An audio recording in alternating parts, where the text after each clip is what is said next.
Bonjour à tous. Alléluia. Oh, vous êtes dans la joie ou pas?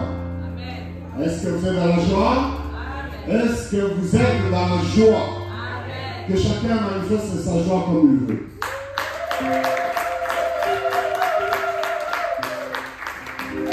En fait, vous avez tous manifesté votre joie pareil.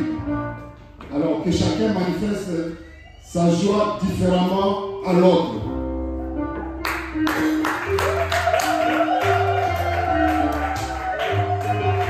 Alléluia! Alléluia! Gloire au Seigneur. Merci. Nous bénissons le temps que c'est Seigneur.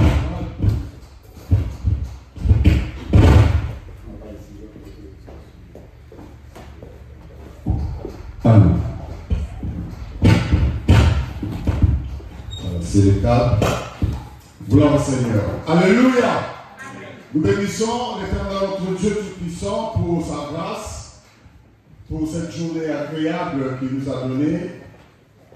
Il y a le soleil, il y a le vent, il y a presque tout pour nous mettre très à l'aise. Gloire au Seigneur. Je vais prier. Nous te sommes infiniment reconnaissants, Père éternel notre Dieu. Merci pour ta grâce. Merci pour la vie. Merci pour la santé. Et merci de nous avoir permis de nous rassembler en ces lieux pour célébrer ton nom. Car c'est toi qui mérites la louange et la gloire au siècle des siècles. Amen. Amen. Gloire au Seigneur. C'est, comme je dis, c'est une belle journée que ça nous a donnée. C'est pratiquement les fins de vacances. Certainement, tout le monde n'est pas encore revenu, mais je vois aussi qu'il y en a beaucoup qui sont revenus. Le Seigneur nous a protégés. Frère, tu fais quelque chose, le Seigneur te protège. Viens rendre grâce à Dieu. Alléluia. Fais une action de grâce. Que ça soit financière, que ça soit par les témoignages, ou même que ça soit en venant ici pour célébrer le Seigneur. Tu as fait un grand voyage, tu reviens, tu restes à la maison. C'est pas normal. Alléluia. Et vous savez, un jour, je suis convaincu qu'un jour le Seigneur dira à certaines personnes, viens encore me demander. Nous les parents, nous disons comme ça, non? Tu veux la protection, viens encore me demander. Tu es parti, tu es rentré, tu n'as pas fait des actions de grâce, viens encore demander. Et si le Seigneur dit comme ça, c'est vraiment mal parti pour nous. Alléluia. C'est pour cela que notre vie de tous les jours doit être une action de grâce. Amen. Amen. Notre vie de tous les jours doit être une action de grâce. Alléluia.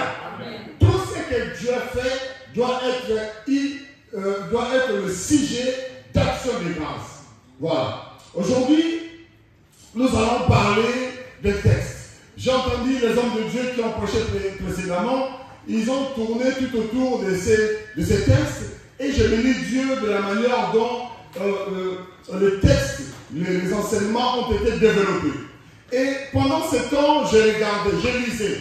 Et il y avait quelqu'un qui était dans ce texte-là, et c'est de cette personne-là, ou c'est de cette personne que nous voulons parler aujourd'hui, révéler aux enfants de Dieu.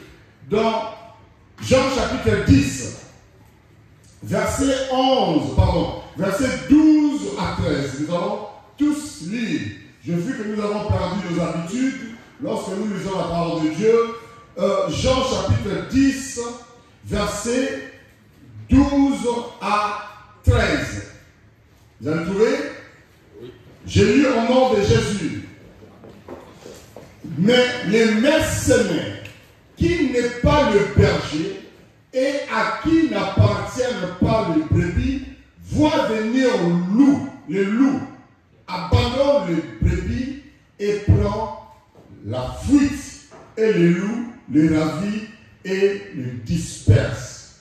Le mercenaire s'enfuit parce qu'il est mercenaire et qui ne se met point à peine de brebis. Je suis le bon berger. Amen. Asseyez-vous s'il vous plaît. Gloire au Seigneur. Alors, nous savons que le Saint-Esprit va nous aider à comprendre ces Écritures, mais à comprendre aussi ce que nous allons parler en ces lieux. Et je prie que le Seigneur m'abonde par des inspirations pour que je sois enseigné moi-même, mais pour que aussi le peuple de Dieu ici présent vous soyez enseigné. Amen. Écoutez, on parle de qui? On parle de mercenaires. Ici, la Bible parle de mercenaires. Et dans ce texte, en commençant d'ailleurs à partir du verset 11, Jésus dit, je suis le bon berger. Et donc, dans ce texte, Jésus parle d'abord de sa légitimité sur le brebis. Il parle de sa légitimité. Il nous dit, il nous montre et il nous confirme que c'est lui à qui appartient le brebis. Alléluia. Et alléluia. Je veux dire à quelqu'un que tu appartiens au bon berger qui est Jésus. Amen. Non, tu n'as pas compris. Tu appartiens pas à n'importe qui, mais tu appartiens au bon berger qui est Jésus-Christ. Alléluia.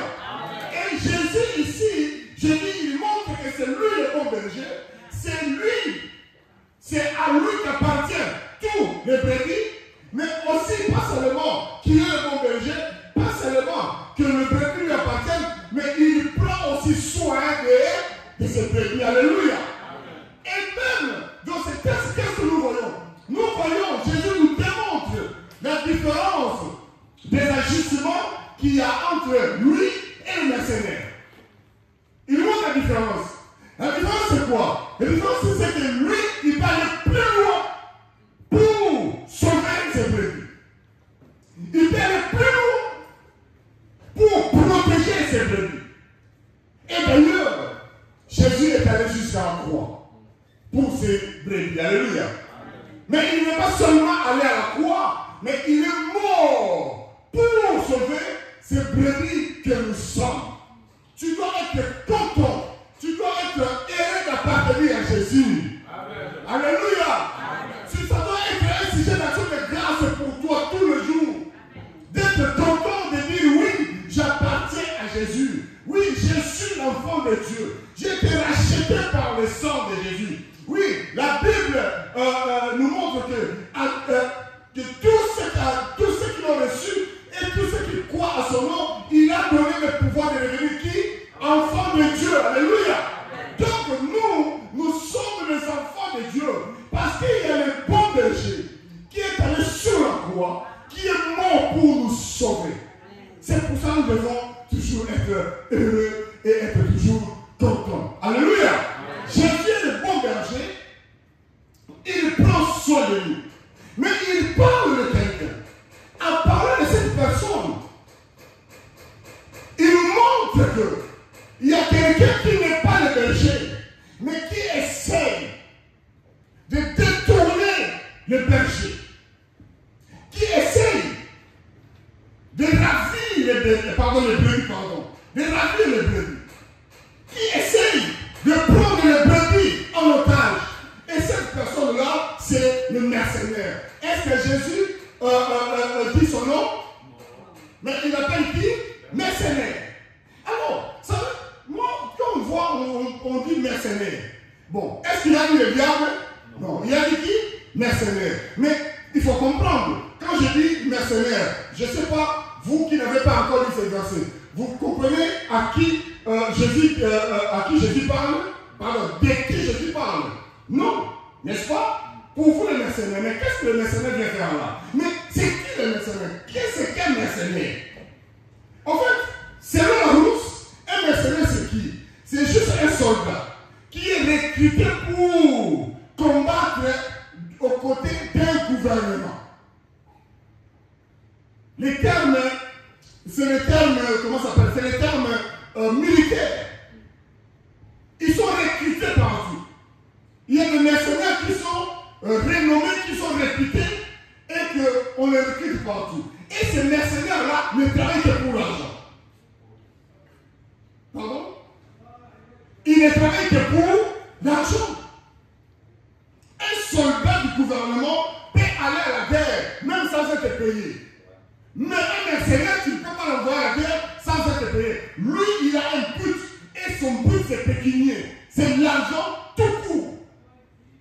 Et vous savez, les mercenaires, pourquoi est-ce que certains gouvernements font appel aux mercenaires? Parce que les mercenaires sont sans pitié. Les mercenaires sont sans pitié. Ils ne combattent pas selon les règles de la guerre. Les conventions de Genève, du bleu, de tout ça, ça ne dit absolument rien. Il faut vraiment ce que la Bible dit. Le voleur ne vient que pour dérober, égorger et détruire. Une armée régulière, un soldat régulier peut croiser son ennemi, l'arrêter et l'emprisonner. Mais lui, il massacre. Le mercenaire, on lui a payé pour faire ça. Pour faire ce sale boulot. Le mercenaire a été payé pour faire le sabotage. Le mercenaire a été payé pour faire peur. C'est ça le mercenaire. C'est pour cela que Jésus parle de mercenaire. Il faut d'abord comprendre qui est le mercenaire. C'est quoi son travail? Il n'est pas là pour protéger, mais il est là pour des raisons financières. Le mercenaire. Et je vais dire à quelqu'un que le diable a recruté les mercenaires qu'il a placés dans les églises. Alléluia. Quelqu'un peut me dire Amen. Quelqu'un peut me dire Amen. Le diable a recruté des mercenaires qu'il a placés dans les églises. Pas seulement dans les églises, il les a placés aussi dans les familles. Dans les familles aussi des mercenaires. Dans les églises, il y a aussi des mercenaires. Mais leur but, c'est quoi? C'est pour faire ce que je dis tout à l'heure, c'est pour détruire. Pour eux, il n'y a pas de guerre conventionnelle. Il n'y a pas des armes conventionnelles. Ils sont payés pour faire le bazar. Et donc, le diable a recruté des gens qui sont dans des églises, qui sont dans des pasteurs, des éminents hommes de Dieu. Mais vous pouvez dire que comment est-ce qu'un pasteur, un prophète, un apôtre peut être mercenaire recruté par le diable? Oui, lisons Matthieu chapitre 7. Vous verrez, on va voir quelque chose. Matthieu chapitre 7, versets 22 à 23. Matthieu.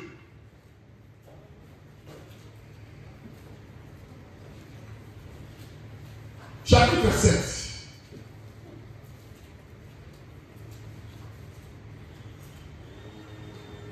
Alors, la Bible dit quoi? Verset 22 à 23, la Bible dit ceci. Non, on commence par 21, c'est intéressant.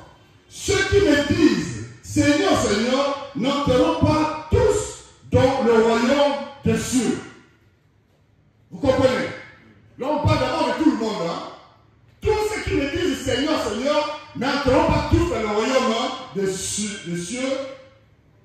Mais celui-là seul qui fait la volonté de mon Père qui est dans le ciel. Amen. Alléluia. Alléluia. Voilà, donc on parle de tout le monde. C'est pas tout. C'est pas parce qu'on chante. C'est pas parce qu'on est là à l'église tous les dimanches que tout le monde verra le royaume des cieux. Mais la Bible dit, seulement celui-là qui est à l'église, celui-là qui chante, celui-là qui prêche, qui fait la volonté de qui? De Dieu. Ah, donc, on peut dire, comment est-ce que c'est possible que quelqu'un vient à l'église et ne fait pas la volonté de Dieu? Oui. Il y en a qui sont assis à l'église, mais ils ne font pas la volonté de Dieu. Ils n'écoutent pas Dieu. Ils ne font pas ce que Dieu dit. Ils ne font pas ce que la Bible dit. Mais lorsqu'on va plus loin, pour étayer ce que nous Alors, maintenant la Bible dit quoi? Plusieurs me diront en ce jour-là, Seigneur, Seigneur, n'avons-nous pas prophétisé? Quelqu'un peut dire prophétiser? Ah, dis ça avec conviction, prophétiser. N'avons-nous pas prophétisé en ton nom? N'avons-nous pas chassé les démons? Quelqu'un peut dire chasser les démons? Quelqu'un peut dire chasser les démons? N'avons-nous pas chassé les démons par ton nom? N'avons-nous pas fait des miracles? Qui peut dire miracle? Qui peut dire miracle? Est-ce que quelqu'un aime le miracle ici? Est-ce que quelqu'un aime la prophétie? Voyez, la Bible nous cite ça. Nous allons tout doucement pour nous faire comprendre les choses de l'ennemi. Alors, les gens ce jour-là, les prophètes qui prophétisaient avec précision. Tu habites sur 30 rue Gabriel Péry à Givor. Waouh! Comme il est fort. Alléluia. Des miracles. Frère, est-ce que vraiment en tant qu'enfant de Dieu, je dis enfant de Dieu, est-ce que, parce que tu crois la parole de Dieu, parce que les païens ne croient pas la parole de Dieu, tu peux prophétiser avec précision, lui, pour lui dire c'est des aventuriers, c'est comme ça. Mais un enfant de Dieu peut croire que c'est lui-là qui me dit les choses avec précision, c'est le Père serviteur de Dieu. Non. On peut toujours croire parce qu'on croit à la parole de Dieu. On croit que Dieu donne des dons, n'est-ce pas? On croit que Dieu donne des choses dans la parole. Il y en a qui donnent des paroles prophétiques, des paroles prophétiques avec beaucoup de précision. Il y en a qui font des miracles. Mais qu'est-ce que Jésus dit? À ce jour-là, verset 23, je leur dirai fortement, je ne vous ai jamais connu. Frère, tu as fait des miracles. Tu as prophétisé avec précision. Et ces gens-là nous épatent, vous étonnent. Vous admirez ces gens-là. Mais la Bible dit que je dirai à ce jour-là, je ne vous ai jamais connu. Alors, qui était-il? Un homme comme ça, célèbre, avec une grande église ou des grandes églises. Et des fois, qui n'a pas fait l'objet de scandale. Vous comprenez? Parce que quelqu'un qui a une grande église et qui fait des scandales, tu peux tout de suite comprendre que ce n'est pas du tout normal. Mais qui n'a pas fait l'objet de scandale? Mais Jésus dit à ce jour-là, il dit, je ne vous ai jamais connu. Ça veut dire que cette personne-là, lorsque vous l'admirez, Jésus ne le connaissait. Vous voulez répondre? Même lorsqu'il faisait des miracles, Jésus ne le connaissait pas. Même lorsqu'il parlait de pression, il parlait bien, très convaincant, Jésus ne le connaissait pas. Comment est-ce que vous pouvez comprendre ça? Bon, qui étaient ces gens-là dans l'église? Qui étaient ces gens-là dans la communauté des églises? Qui étaient ces gens-là? Soit c'est des gens qui n'obéissaient pas à la parole de Dieu, ou soit c'est des gens qui étaient des mercenaires. Alléluia.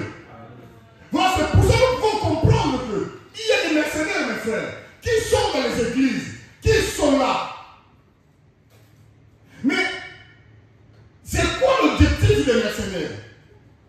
Le premier objectif, c'est quoi? Le premier objectif se trouve dans 2 Timothée, chapitre 3, verset 1 à 6, mais je vais prendre le verset 6 seulement. 2 Timothée, chapitre 3. Nous allons d'abord parler juste du premier verset, puis le deuxième verset.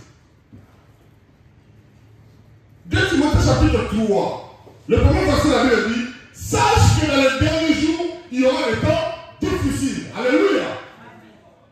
Sache que dans les derniers jours, il y aura des temps difficiles. Mon frère, lorsque la vie est dure, cette vie qui est dure peut amener beaucoup de gens à faire des choses qui ne plaisent pas à Dieu. Alléluia. Lorsque la vie est difficile, la personne peut devenir escroc, n'est-ce pas? difficile, des jeunes filles peuvent se prostituer, n'est-ce pas? Lorsque la vie devient difficile, des gens peuvent devenir aventuriers, escrocs. Et ces escrocs-là, ce ne sont pas seulement des escrocs dans les affaires, mais ils peuvent aussi être des escrocs dans l'église de Jésus-Christ. Alléluia. Oui. Vous savez, moi, il y a quelqu'un que j'appréciais beaucoup. Maman Claire, c'est de qui je parle. J'appréciais beaucoup. Il parlait bien. Il prêchait bien. Mais il vient à la maison, il me dit quoi? Il dit, parce que moi, les choses des églises, là, je vais arrêter. Les églises locales comme ça, moi, je vais arrêter. Ça ne marche plus. Aujourd'hui, ce qui marche, c'est quoi? C'est l'Internet. Sur YouTube, tu prêches. Et puis tu donnes les prophéties. Moi, je dis, mais moi, je n'étais pas connu avec ces deux professeurs, mais je suis pasteur, je suis prophète. Est-ce que vous imaginez comment, lorsque les choses deviennent difficiles, comment les gens comment ils peuvent avoir des dérives? Alléluia. Comment ils peuvent avoir des dérives? Donc, tellement que la vie de l'église est devenue difficile, il a compris, il a pris des astuces pour devenir escroc. Il dit, mais c'est facile de prophétiser. Chez nous les Africains, est-ce qu'il n'y a pas la sorcellerie? Je dis oui. Mais tu dis, toi, ta vie ne marche pas parce que c'est ton oncle qui a fait ça. Est-ce qu'il va croire ou pas? Il dit, parce qu'il va croire. Et il est devenu comme ça. Est-ce que vous comprenez? Les difficultés, la Bible dit, dans les temps derniers, dans les derniers jours, il y aura les temps difficiles. Mais la Bible cite des choses, donc comment les gens deviendront. Mais moi, j'ai pris juste le verset 6. La Bible dit ceci. Il en est parmi eux qui s'introduisent dans une maison et qui captivent. Écoutez bien. Regardez-moi vous tous, s'il vous plaît. Regardez. Faites bien attention à ce que je dis. Prêtez bien vos oreilles. Il en est parmi eux qui s'introduisent dans les maisons et qui captivent des femmes d'un esprit faible. Alléluia. D'un esprit quoi? Oh, parlez-moi, répondez-moi. D'un esprit faible. D'un esprit faible et borné, chargé de péché, agité par des passions de toute espèce. Vous voyez les gens qu'on captive? Des femmes. Mais ça peut être aussi des hommes. Mais je vais appuyer sur les femmes. Si vous regardez les gens qui s'agitent beaucoup, quand il y a quelque chose là-bas, c'est toujours 80% qui? Elles sont partout. On entend quelles femmes? Regardez, tu verras que devant les églises comme ça, 90% des membres sont des femmes. Mais aussi des hommes. Mais la Bible dit quoi? De l'esprit faible. Il y a des hommes qui sont de l'esprit faible et il y a aussi des femmes qui sont de l'esprit faible, qui ont des esprits faibles. Et vous savez bien, que ce soit les prédicateurs, ou que ce soit les amis, ou que ce soit dans la famille, comment ça s'appelle? Le mercenaire, quelle que soit sa nature, de la fonction qu'il occupe, il étudie les gens. Il étudie les gens. Il regarde, il comprend que lui, je peux lui manipuler, mais lui, je ne peux pas. Alléluia. Et donc, l'objectif du mercenaire, c'est de captiver. Il te captive. Tu deviens à lui. Il vous captive. Vous devenez à lui. C'est ça l'objectif. Qu'il règne, qu'il vous impose ces idées.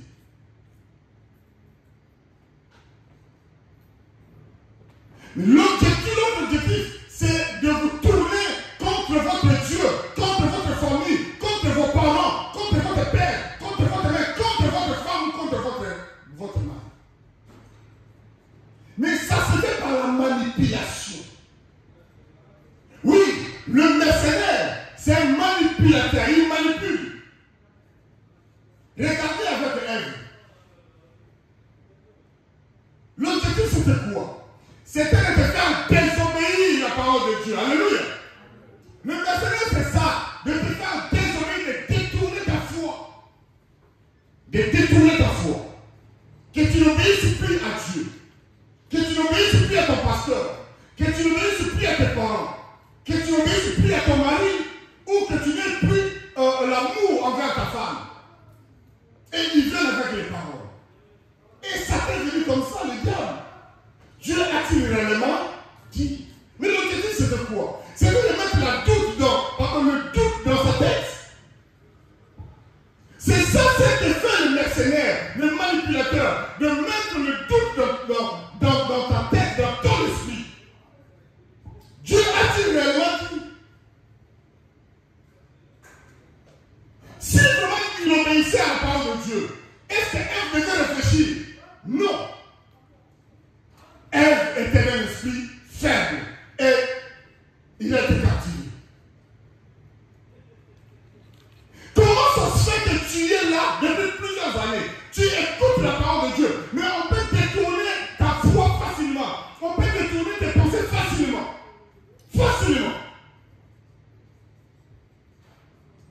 On peut t'amener à manquer du respect à ton pasteur facilement. C'est ça le mercenaire, son objectif.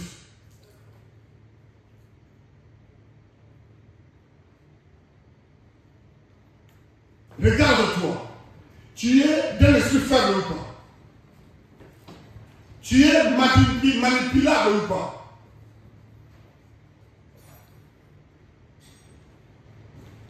Tes amis peuvent voir que tu es manipulable ou pas. Ton mari, ta femme. Et c'est ça l'objectif. C'est de manipuler. C'est de retourner. Il parle bien. Il a bien parlé. Dieu, il n'a pas crié. Il a juste posé des questions. Dieu a-t-il réellement dit? Mon frère,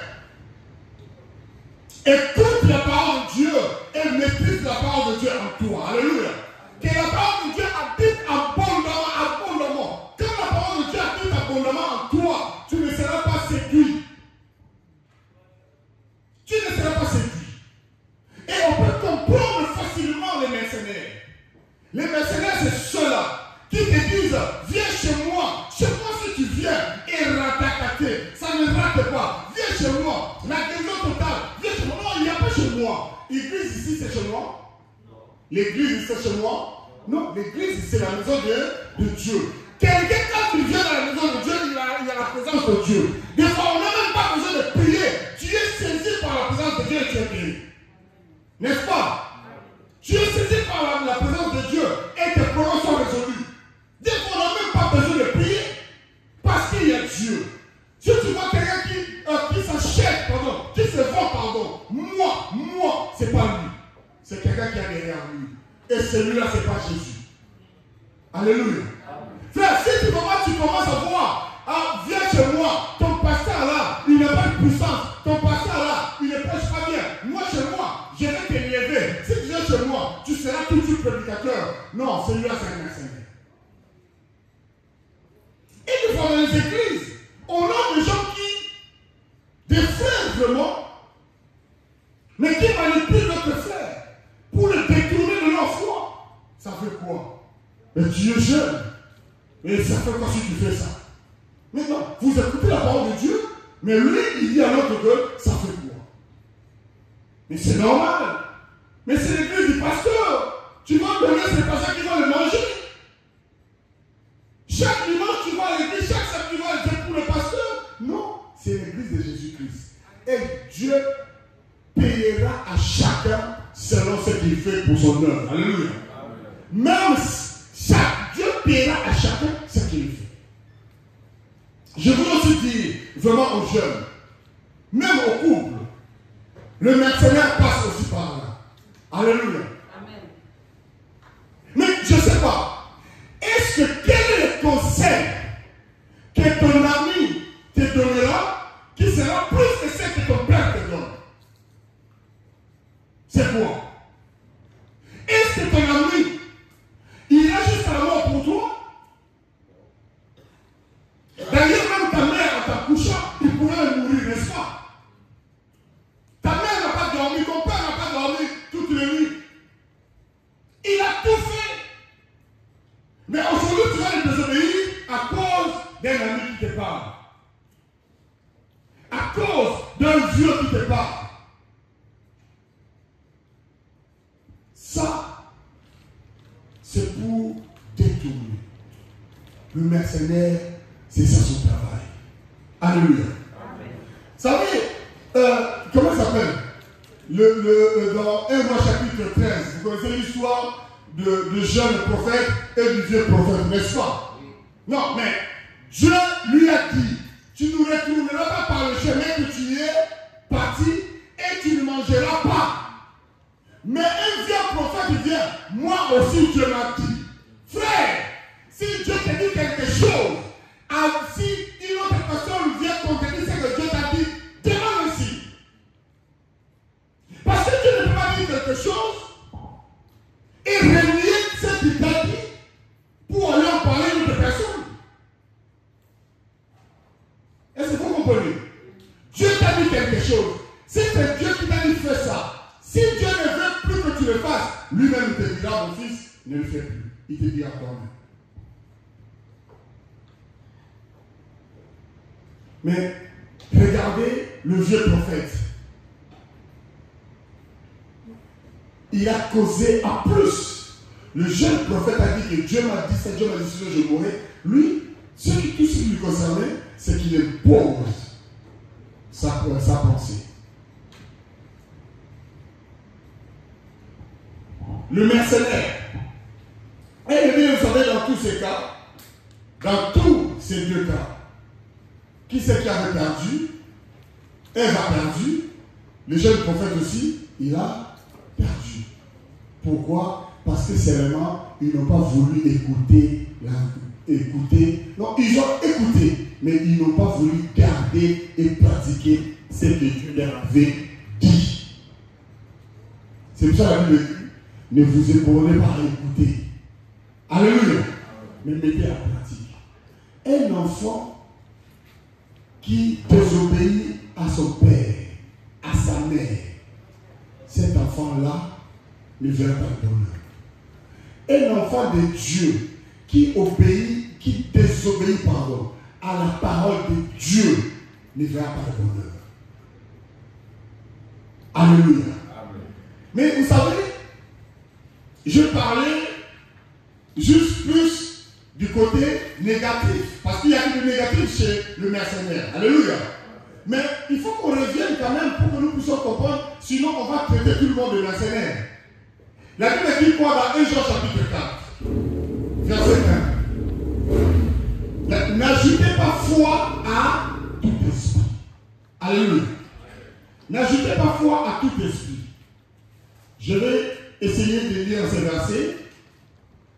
N'ajoutez pas foi à tout esprit, mais prouvez les esprits pour savoir s'ils sont de Dieu.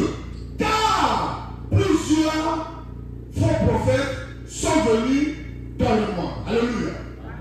N'ajoutez pas foi à tout esprit. Mais je veux dire aussi à quelqu'un, ne refusez pas tout ce qu'on te dit. Est-ce que vous comprenez? Et l'homme de Dieu te dit quelque chose. Ne dis pas, on nous a prêché qu'il y a des mercenaires, certainement c'est faux. Non, ne dis pas ça. Parce que moi je n'ai pas dit ça. Alléluia. Mais Dieu dit aussi, n'ajoutez pas foi à tout esprit. Prouvez les esprits. Ça dit quoi? On veut te dire quelque chose. Tu dis gloire à Dieu, j'ai écouté, je vais prier. Alléluia. Je vais prier. Pour que Dieu me le confirme. Vous savez, il y a quelque chose de plus intéressant dans la Bible.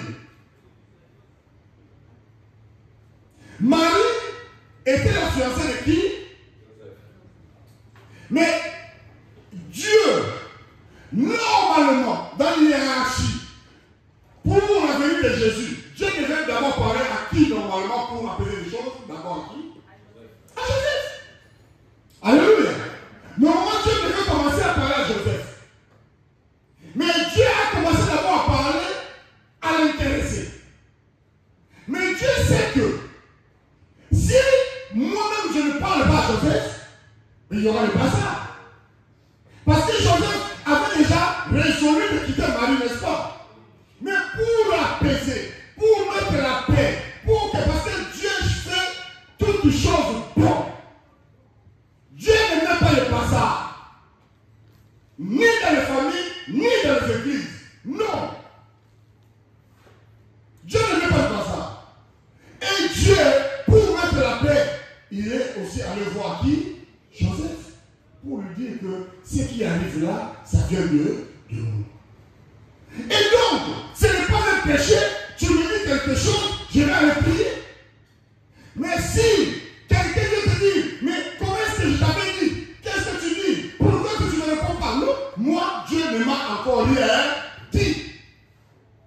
Si quelqu'un vient t'imposer sa prophétie, quelqu'un vient t'imposer ses pensées, quelqu'un vient t'imposer ses conseils, comprends tout de suite qu'il veut nous manipuler. Alléluia.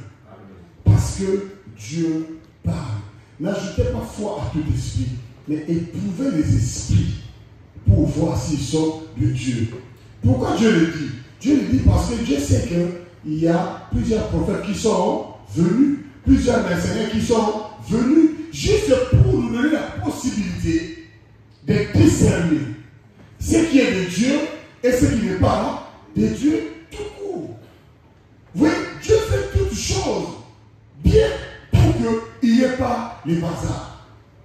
N'ajoutez pas foi à tout esprit, mais éprouvez les esprits. Parce que le mercenaire, c'est celui-là qui vient dans la manipulation, pour détruire, pour séparer, pour tuer.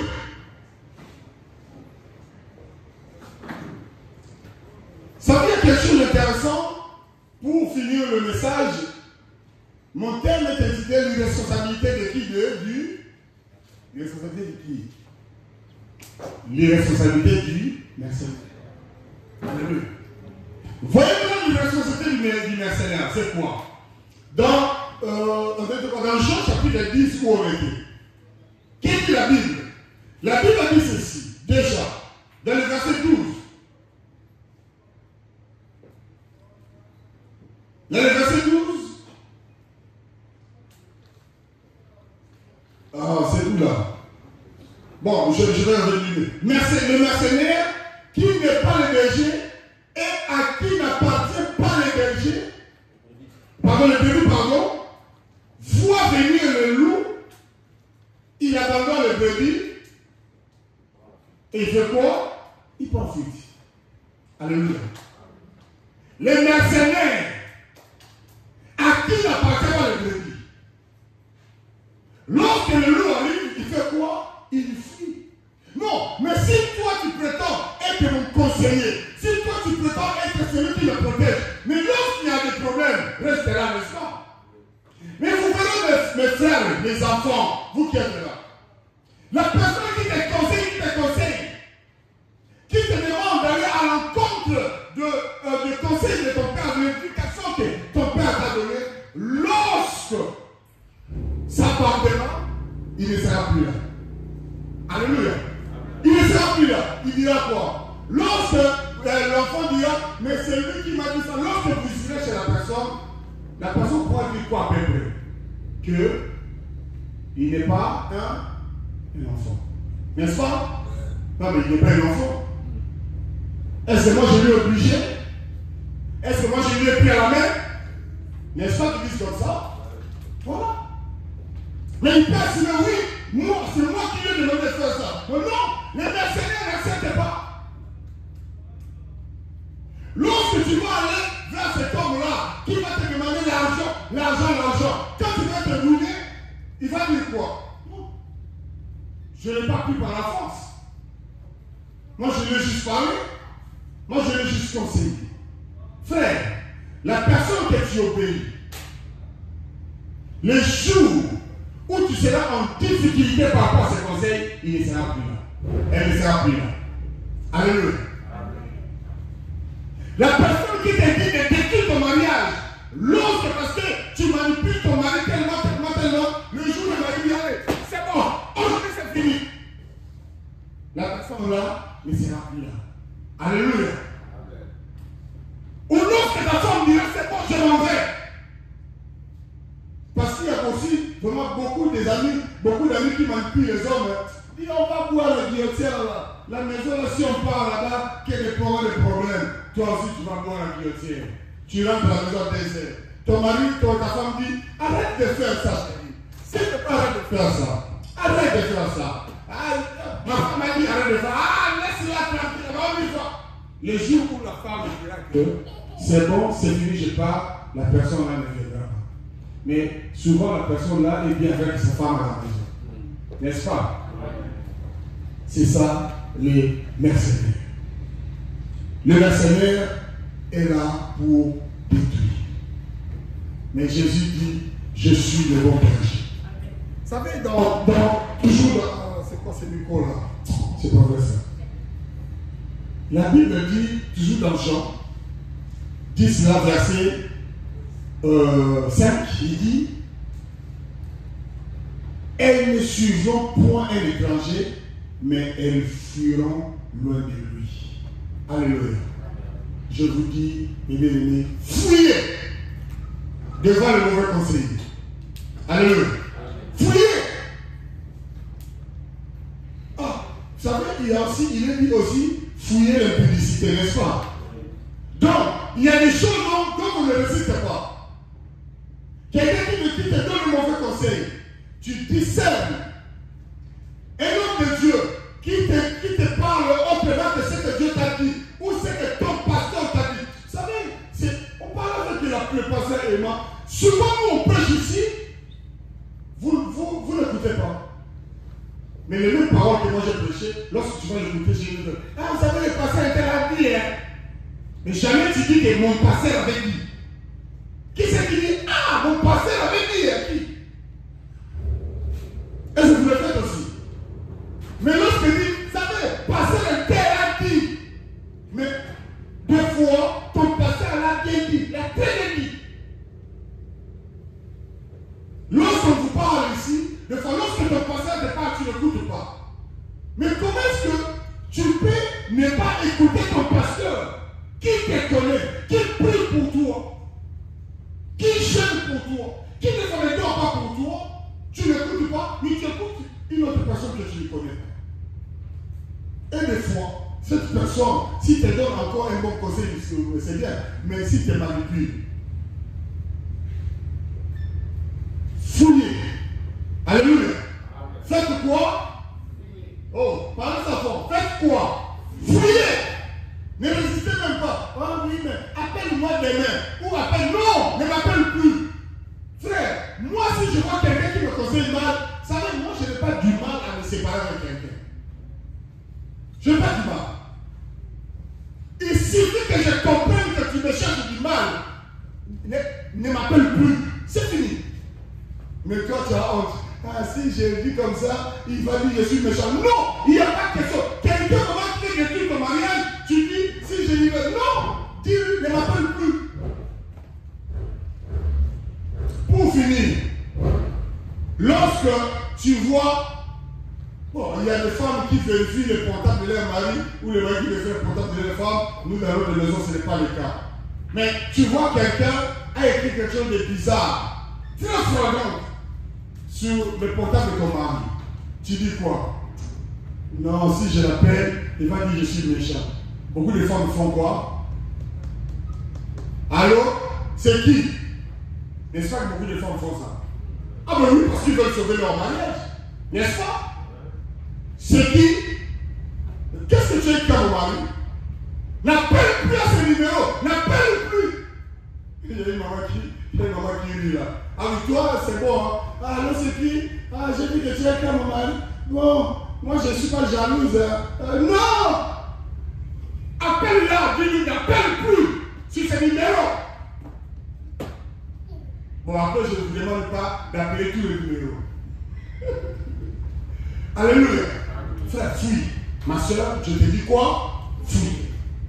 Ne dis pas non, sinon il va penser. Il n'y a pas de pensée. Fuis.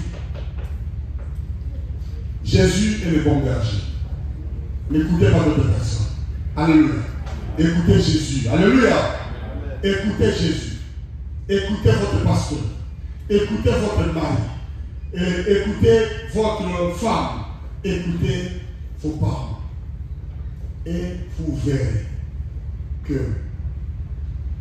vous allez réussir. Adam, lorsque le mal est arrivé, le diable n'est pas venu intervenir. Alléluia. Le jeune prophète, lorsque le mal est arrivé, le vieux prophète n'a pas intervenu. D'ailleurs, il a fait le nécessaire pour l'enterrer. Et c'est comme ça que feront des gens que vous écoutez. Ils font le nécessaire pour bien vous enterrer, pour que l'on vous voit. Jésus seul est le bon berger. Fouillez devant les étrangers, fouillez devant les gens qui vous manipulent, fouillez devant les gens qui cherchent votre malheur, mais écoutez Jésus, écoutez votre pasteur, écoutez votre mari, écoutez vos parents. Soyez bénis au nom puissant de Jésus. Nous allons prier, laisse. Nous allons prier, gloire au Seigneur. Nous allons tous fermer nos yeux pour prier. Gloire au Seigneur, le Seigneur nous a parlé. Amen.